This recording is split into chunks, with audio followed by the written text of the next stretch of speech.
Moments ago, Israel launched Operation Rising Lion, a targeted military operation to roll back the Iranian threat to Israel's very survival. The Zionist regime made a big mistake. They made a grave error. What's unfolding between Israel and Iran isn't just another regional conflict. It is a dangerous showdown between two long-time enemies with serious firepower and long memories.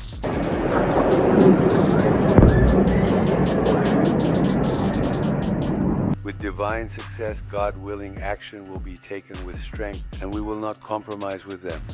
Life will become bitter for them without doubt. You see, it wasn't always this way. Decades ago, Israel and Iran were strategic partners.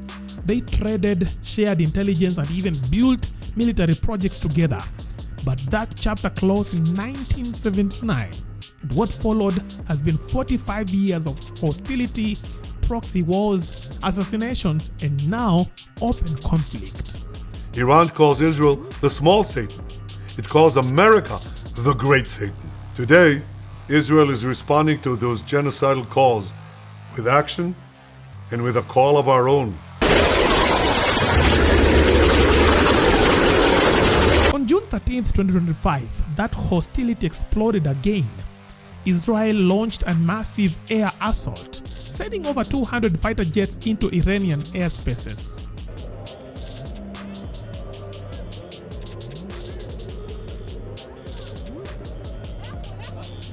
The targets were on Iran's military installations, nuclear research facilities, and senior figures in the Islamic Revolutionary Guard Corps.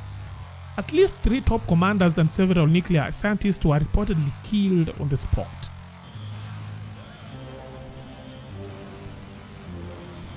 But the missiles didn't stop at military sites.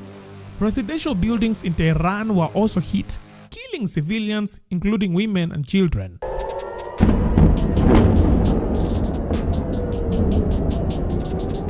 Iran's response was swift. Hours later, missiles lit up the night skies over Tel Aviv and Jerusalem.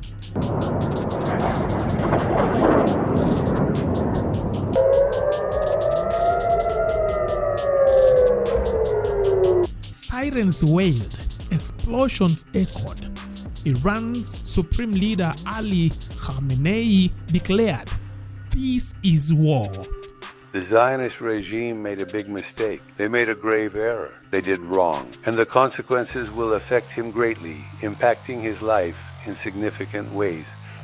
With divine success, God willing, action will be taken with strength, and we will not compromise with them.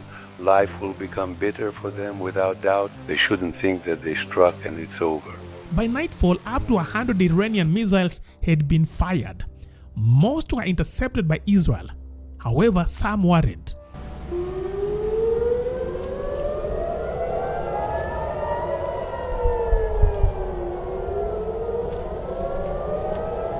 And according to Israeli Prime Minister Benjamin Netanyahu, this is only the beginning. More is on the way. He warned. Moments ago, Israel launched Operation Rising Lion, a targeted military operation to roll back the Iranian threat to Israel's very survival. This operation will continue for as many days as it takes to remove this threat, vowing to cripple Iran's nuclear program by any means necessary. And Iran plans to give those weapons, nuclear weapons, to its terrorist proxies. That would make the nightmare of nuclear terrorism all too real. But how did we get here? Believe it or not, Iran and Israel were once friends, as in not friendly, friends, real ones. Back when Iran was under the Shah, Mohammad Reza Pahlavi, he ran a secular pro-Western monarchy. Israeli diplomatically isolated in the Arab world, found a quiet but firm partner in Iran. Tehran recognized Israel in 1950, long before other Islamic states did. There were trade deals, military cooperations, intelligence sharing. Oil flowed from Iran to Israel through a secret pipeline. Israel even had an unofficial embassy in Tehran. Then came the revolution in 1979. The Shah was overthrown Ayatollah Khomeini took over. Iran was reborn as an Islamic republic with a radically different mission: anti-Western, anti-imperialist, and very loudly anti-Israel. ما با اسرائیل مخالف هستیم. We are against Israel and we will never help Israel. We will cut off our diplomatic relation.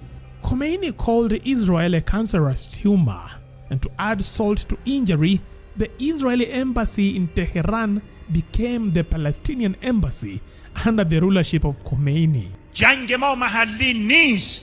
ما برای شکست دادن قدرت‌های جهانی برنامه داریم. And a new ideological war began. Khomeini launched Quds Day, an annual protest against Israel, which was declared for the last Friday of Ramadan. Iran's foreign policy wasn't just changed, it was rewritten with rage. From then on, Iran styled itself as a defender of oppressed Muslims, particularly the Palestinians. اسلام میکند. Sadat states he is a Muslim, دشمنهای اسلام and we are not. حمله میکنند.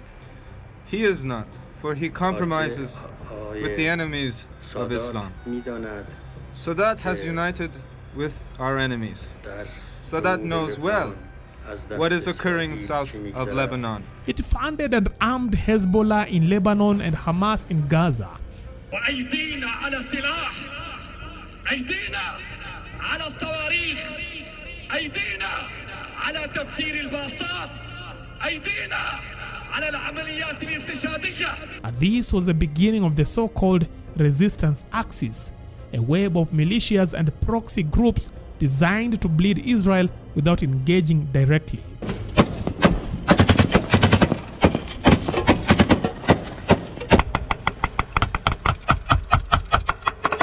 Iran also developed its own nuclear program, insisting that its nuclear program is for energy. However, Israel and much of the West didn't buy that idea. That is why Israel has launched sabotage operations for years. Threat. For decades, the tyrants of Tehran have brazenly, openly called for Israel's destruction. They've backed up their genocidal rhetoric with a program to develop nuclear weapons. In recent years, Iran has produced enough highly enriched uranium for 9 atom bombs. 9. In recent months, Iran has taken steps that it has never taken before, steps to weaponize this enriched uranium. And if not stopped, Iran could produce a nuclear weapon in a very short time. It could be a year, it could be within a few months, less than a year. This is a clear and present danger to Israel's very survival. Israel responded with covert sabotage, bombings, assassination, cyber attacks. The most famous one was the Stuxnet, a computer virus reportedly built with US help that crippled Iran's nuclear centrifuges in 2010. How did Stuxnet actually become introduced into the Iranian computers? Okay, so the best theory that we have, and certainly it's only theory, but it's backed by good evidence, is that the initial infection might have been via USB thumb drives. Iranian nuclear scientists started dying in unexplained car explosions and shootings. No one officially claimed their responsibility, but the message was clear. The deeper Iran pushed into the region, the harder Israel pushed back. لن يجدوا منا إلا الشهادة. لن يجدوا منا إلا الموت والقتل. The tension simmered for years until 2024, when the gloves finally came off. In April 2024, Israel bombed Iran's consulate in Damascus. 16 people were killed, including senior Islamic Revolutionary Guard Corps Commander Mohammad Reza Zahedi. Iran hit back hard in April 13th the same year, firing hundreds of drones and missiles towards Israel cities. Most were intercepted by Israel, American and Allied forces. Some hit, a few killed. Israel struck back on April 19th, and Iranian bases in Syria and Iraq were hit.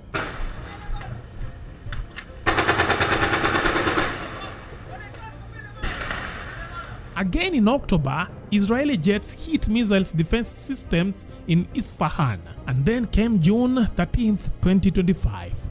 The International Atomic Energy Agency declared that Iran had violated its nuclear commitments.